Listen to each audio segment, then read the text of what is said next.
अरे आप देख रहे हैं भाई खटखट टोल न्यूज़। स्वागत है आप सबका। आप सबको पता है इस चैनल को चलाने का हमारा जो उद्देश्य था महज एक चीज़ की पूर्ति नहीं है। वो प्रत्येक विषय जो बेहद ज़रूरी है, जो राष्ट्रहित से जुड़ा है, जो समाज से जुड़ा और ख़ास करके युवाओं से जो मुद्दा जुड़ा हुआ है, उसके ऊपर खुल करके हम बहस करते हैं, चर्चा परिचर्चा करते हैं। ऐसी अनेक वीडियो हमने बना करके अपलोड की जिनका सीधा सीधा संबंध युवाओं से था। आज ऐसे ही हमारे बीच में एक साथी को हमने आमंत्रित किया है। ये बड़ा विशेष साथी है, बड़ा होनहार युवा है और आर्य समाज के बड़ा सक्रिय सदस्य भी आप हैं और यूट्यूबर भी आप हैं। आपका अपना चैनल है जिसका नाम है ब्रह्मचर्य संदेश, और उसमें वर्तमान समाज की जो सबसे बड़ी समस्या है, युवाओं का चारित्रिक पतन जिस प्रकार आज हो रहा है, और उनको सही मार्ग दिखाने वाला आर्य समाज के अतिरिक्त कोई अन्य संगठन आज नहीं है। तो ये साथी ब्रह्मचर्य संदेश के नाम से अपना यूट्यूब चैनल चलाते हैं, जिसके ऊपर आप ब्रह्मचर्य से जुड़े हुए अनेक तथ्यों के ऊपर बिल्कुल खुल के बात करते हैं।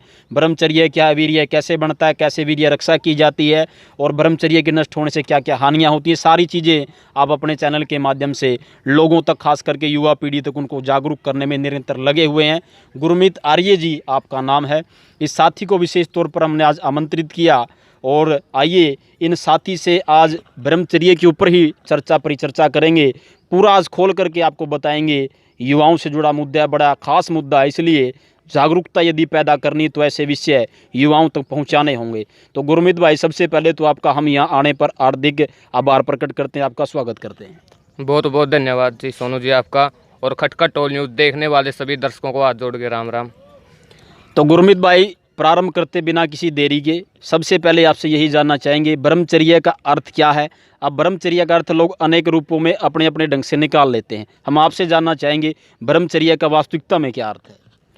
ब्रह्मचर्या का वास्तविकता में तो यही अर्थ है कि वीर्य का रक्षण करना, और भी इसके अनेकों अर्थ हैं, जैसे ईश्वर चिंतन करना, ज्ञान उपार्जन करना, वेदों का अध्ययन करना।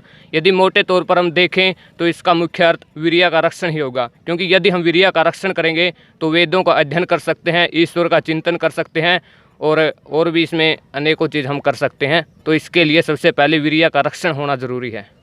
अच्छा, आपने कहा कि वीर्य रक्षण, ईश्वर चिंतन, वेदाध्ययन, 3-4 चीज़ें इसके अंदर प्रमुख रूप से सम्मिलित की जाती है, ब्रह्मचर्य का अर्थ होता है। अच्छा, दूसरा जो मेरा सवाल आपसे वो ये है, आज यदि बात करें तो आज भौतिकता की चकाचौंध में नौजवान युवा पीढ़ी फैशन के चक्कर में पूरी तरह आज वो नष्ट होने की कगार पर हमारा युवा चला गया है।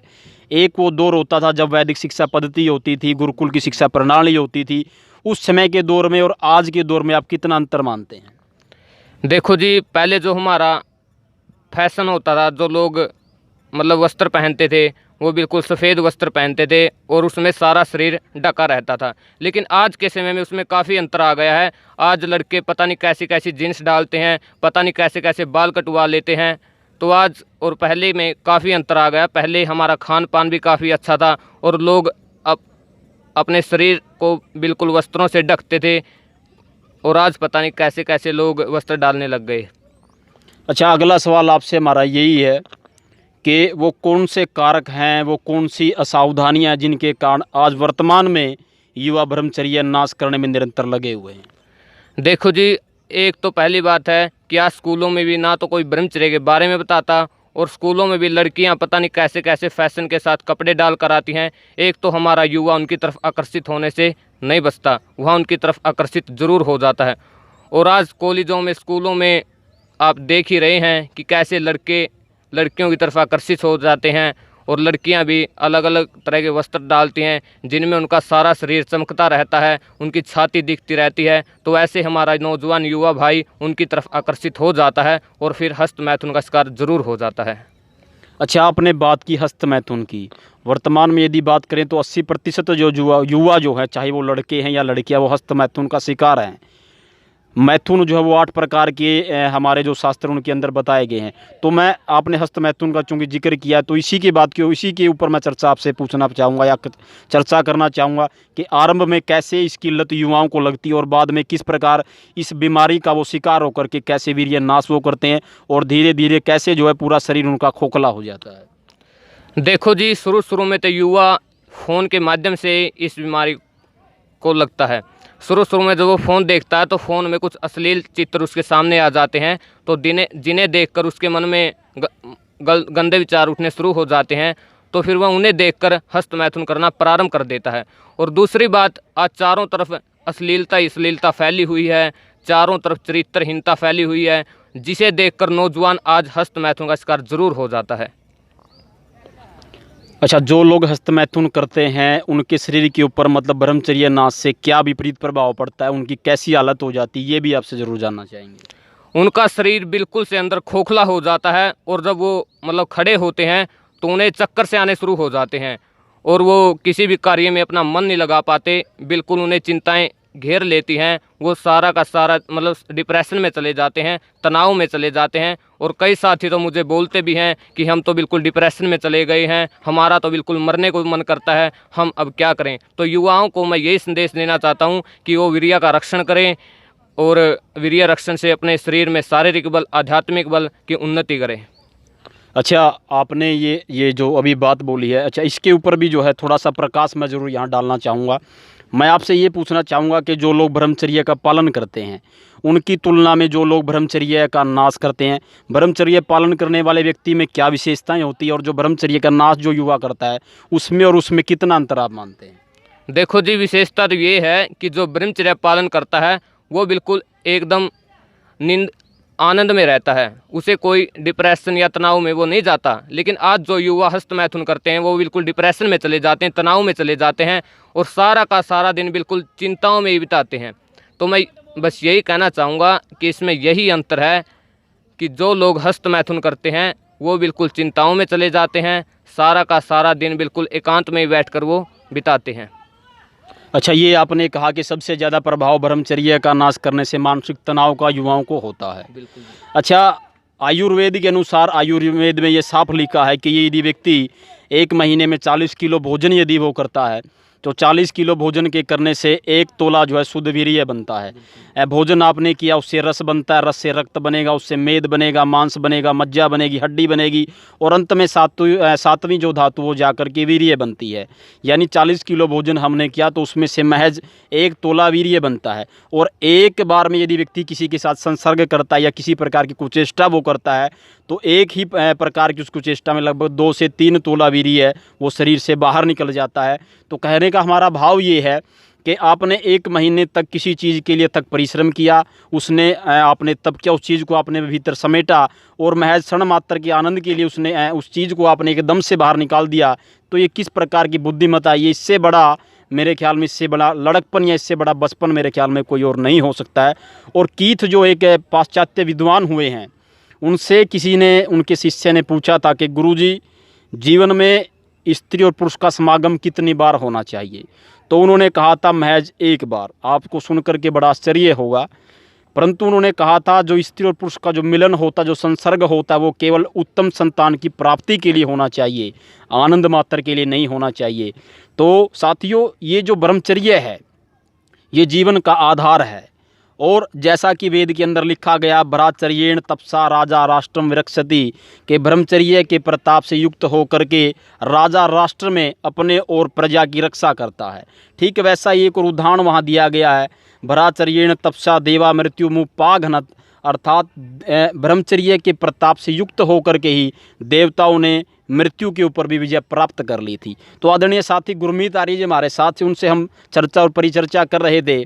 तो गुरमीत जी, अगला सवाल आपसे हमारा यही है कि वर्तमान में जो ब्रह्मचर्य रक्षा के नियम हैं उनको मतलब कैसे कोई व्यक्ति अपनी संयमित दिनचर्या बनाए, किस प्रकार का खान पान वो ले, कैसे वो लोगों के अंदर बैठे, संगत उसकी कैसी होनी चाहिए, वो ऐसे कौन से नियम कायदे कानून हैं जिनको अपना करके प्रत्येक युवा ब्रह्मचर्य की रक्षा कर सकता है?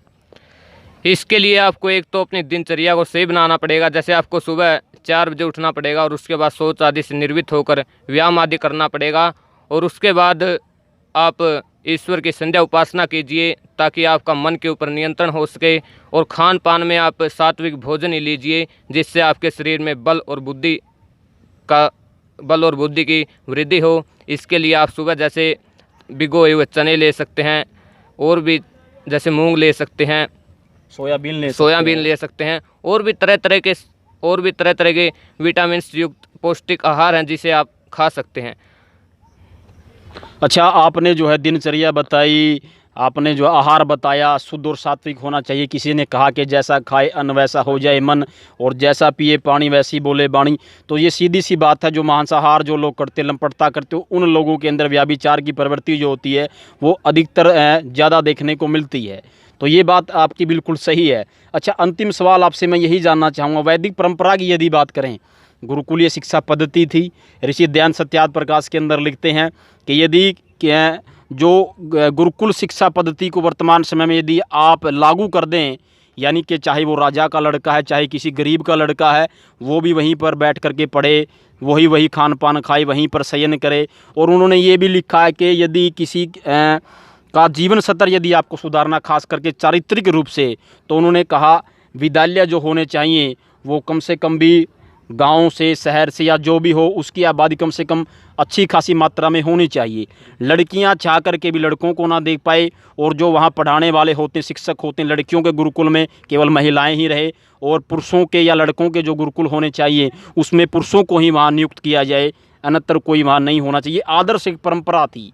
वो आदर्श परंपरा जैसे ही नष्ट हुई, वैसे ही मतलब अलग अलग धर्मों ने अपना अपना जो है पांव फैलाना इस भारत भूमि के ऊपर, आर्यवर्त की भूमि के ऊपर उन लोगों ने अपने अपने मतांतर कर दिए। और महाभारत काल के बाद जैसे इस देश का पतन हुआ, हम अनेकों साल तक कभी अंग्रेज़ों के गुलाम हो गए, वो अनेकों प्रकार की चीज़ें चलती रही, निरंतर देश का पथभ्रष्ट लोगों ने जिस प्रकार किया। तो वैदिक जो पद्धति है उसकी और दोबारा हम युवाओं को कैसे लेकर के आएँ, कैसे हमारे इस देश को, जिसका नाम प्राचीन आर्यवर्त हुआ करता था, कैसे इसको वहाँ तक दोबारा पहुँचाए, वहाँ आरूढ़ उस शिखर के ऊपर कैसे आरूढ़ किया जाए, इसके विषय में भी थोड़ा दर्शकों को बताइए। देखिए जी, इसके लिए आपको सबसे पहले सत्यार्थ प्रकाश पुस्तक का स्वाध्याय करना पड़ेगा, क्योंकि यदि आप उसका स्वाध्याय करते हैं तो आप कभी भी ना तो पाखंडवाद में फंसेंगे, और इसके सत्यार्थ प्रकाश में ब्रह्मचर्य के बारे में बिल्कुल खोल कर बताया है, तो इससे आप ब्रह्मचर्य का पालन भी कर पाओगे। तो इसके लिए आपको सबसे पहले तो आर्य समाज के संगठन से जुड़ना पड़ेगा। वहाँ आपको सब चीज़ें सिखाई जाएंगी, ब्रह्मचर्य के बारे में बिल्कुल खोल कर बताया जाएगा। तो यदि आज आप इससे जुड़ते हैं तो आप इन चीज़ों से बच सकते हैं। अच्छा, आपने एक संगठन की बात कही, आपने कहा आर्य समाज। मैं आपसे यहाँ यही प्रश्न करूँगा अब कि देश के अंदर यदि संगठनों की बात की जाए तो हजारों संगठन हैं, अलग अलग संगठन हैं, परंतु आर्य समाज के संगठन में, आर्य समाज में या किसी और संगठन में क्या अंतर आप मानते हैं? आर्य समाज को ही आप क्यों कह रहे हैं कि आर्य समाज में आने से युवाओं का चारित्रिक पतन हुआ है, उच्च स्तर का हो जाएगा, बौद्धिक स्तर भी बढ़ेगा, राष्ट्र की सर्वांगीण उन्नति का मार्ग भी प्रशस्त होगा? क्या विशेषता आर्य समाज में या किसी और संगठन में?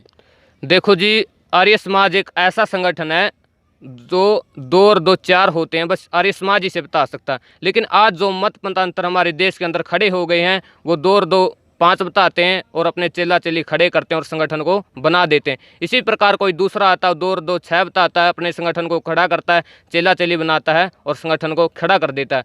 तो आर्य समाज एक ऐसा संगठन है जिसमें आपको हर चीज़ें बिल्कुल सही बताई जाएंगी कि ईश्वर क्या है, आत्मा क्या है, भूत प्रेत क्या है, और आपको अपनी बुद्धि से विचार करना है क्या ये बातें वास्तव में सही हैं या नहीं। तो आर्य समाज ही वो संगठन है जो आपको 2 और 2 4 बता सकता है। तो इसलिए आप इस संगठन से जुड़ सकते हैं, इसमें आपको बिल्कुल सारी बातें सत्य बताई जाएंगी। तो साथियों, हमारे साथी जो थे गुरमीत आर्य, उन्होंने बताया कि आर्य समाज के पास पहली बात तो वैदिक धर्म की थाती है। आर्य समाज के पास कोई गुरुडम नहीं है, कोई मतांतर नहीं, कोई चेला और चेली बनाने का साधन नहीं है, कोई किसी के कान के अंदर गुरु मंत्र नहीं फूंका जाता कि ये मंत्र आपको दिया जाता है, आप किसी दूसरे व्यक्ति को ना बताएं, इसका प्रभाव समाप्त हो जाएगा। नहीं, आर्य समाज की सबसे बड़ी विशेषता है 3 चीज़ें: डाउट, डिबेट और डिसेंट। डाउट यानी कि शंका समाधान, डिबेट उसके ऊपर खुल करके चर्चा, और डिसेंट जब वो जो है तर्क की कसौटी के ऊपर, वैज्ञानिकता के ऊपर खरा नहीं उतर रहा है तो उसको हम निरस्त कर देते हैं, उसको हम मानने के लिए बाध्य नहीं होते हैं। ये आर्य समाज की सबसे बड़ी विशेषता है। ऋषियों की परंपरा का वो वाहक है, और आर्य समाज एक ऐसा संगठन जिसने जो है आज़ादी के आंदोलन से लेकर के वर्तमान समय तक निरंतर वेद की उस ध्वजा को, ऋषियों की उस परंपरा को, आर्ष उस परंपरा को जीवित रखा है। और इसलिए आज जो हिंदू धर्म, जिस हिंदुत्व की लोग आज बात करते हैं, उसको बचाने का सबसे बड़ा श्रेय आर्य समाज को ही जाता है। तो गुरमीत जी, आप आए, आपने चर्चा परिचर्चा की, आपने बड़ी अच्छी बातें बताई। अब आपसे जो है ये भी बताए हैं, ये आप जो ब्रह्मचर्य संदेश जो टीवी चलाते हैं, जो मतलब आपका जो यूट्यूब चैनल है, उसको चलाने का आपका क्या मूल उद्देश्य है, और उसके ऊपर कैसी कैसी चीज़ें आप डालते हैं और उनका कितना महत्व आप समझते हैं? देखो जी, आज एक तो 6ठी 7वीं 8वीं कक्षा के बच्चे लड़कियों से फ्रेंडशिप, हस्तमैथुन आदि बुराइयों में फंस जाते हैं। तो हमारा बस यही उद्देश्य है कि नौजवान आज इन चीज़ों से बचें और अपने जीवन में ब्रह्मचर्य का पालन करें। आज नौजवान भी पता नहीं किन किन कार्यों की तरफ जा रहे हैं। एक तो वो दूसरों की माँ, बहन, बेटियों को गलत नज़र से देखते हैं। तो हमारा तो बस यही उद्देश्य है कि आज वो ब्रह्मचर्य का पालन करें, ब्रह्मचर्य के बारे में जानें कि वास्तव में ब्रह्मचर्य होता क्या है। क्योंकि आज कई नौजवानों को वीर्य के बारे में नहीं पता। हमसे कई साथी पूछते भी हैं कि वीर्य क्या होता है, तो मैं उनको बताता हूँ कि वीर्य ये होता है। तो वो उनको बड़ा पश्चाताप होता है कि वो बोलते हैं कि आज तक हमें जीवन में कभी भी किसी ने ब्रह्मचर्य के बारे में नहीं बताया। तो वो संकल्प ले लेते हैं कि मैं आज के बाद जीवन में कभी भी हस्तमैथुन नहीं करूँगा। तो हमारा तो बस यही उद्देश्य है कि आज नौजवान ज़्यादा से ज़्यादा ब्रह्मचर्य के बारे में जानें और हस्तमैथुन को छोड़ दें और अपने जीवन में ब्रह्मचर्य का अच्छी तरह से पालन करें और अपने लक्ष्य को प्राप्त करें। तो साथियों, आप थे गुरमीत आर्य जी और उनसे जो है युवाओं से जुड़े हुए मुद्दे के ऊपर, ब्रह्मचर्य के ऊपर हम परिचर्चा कर रहे थे। आने वाले समय में भी ऐसे ज्ञानवर्धक वीडियो आप तक निरंतर सोशल मीडिया के माध्यम से हम पहुंचाते रहेंगे और ऐसे विषयों के ऊपर परिचर्चा करना बेड़ा आवश्यक है। क्योंकि यदि राष्ट्र को बचाना है, युवाओं को यदि बचाना है, राष्ट्र तभी बचेगा जब युवा बचेगा। क्योंकि युवा ही राष्ट्र की नींव होते हैं, युवा ही राष्ट्र का भविष्य होते हैं, उसका साहस होते हैं। किसी भी कार्य को करने की क्षमता, चाहे वो बल हो, पराक्रम हो, कुछ भी हो, युवाओं में जो उसके भीतर होता है। और भारत जैसा देश जिसकी 67% आबादी युवाओं की है, ऐसे में हमारा दायित्व तो बहुत ज़्यादा बढ़ जाता है। ऐसे विषयों के ऊपर खुलकर परिचर्चा करनी बड़ी आवश्यक है। यदि आपको आज का वीडियो अच्छा लगा हो तो आप इसको शेयर कर सकते हैं, लाइक कर सकते हैं, कमेंट कर सकते हैं। ब्रह्मचर्य संदेश जो यूट्यूब जो चैनल है उसको आप सब्सक्राइब करें और खटखट टोल न्यूज़ चैनल है इसको भी आप सब्सक्राइब करें। भाई गुरमीत जी आए, आपने हमसे बात की, इसके लिए आपका बहुत बहुत धन्यवाद भाई। धन्यवाद सोनू जी। देखते रहिए भाई खटखट टोल न्यूज़, ब्रह्मचर्य संदेश। सब साथियों का बहुत बहुत धन्यवाद, सबको नमस्ते। साथियों, ज़्यादा से ज़्यादा वीडियो को लाइक करें, शेयर करें, कमेंट करें और चैनल को सब्सक्राइब करना ना भूलें। धन्यवाद।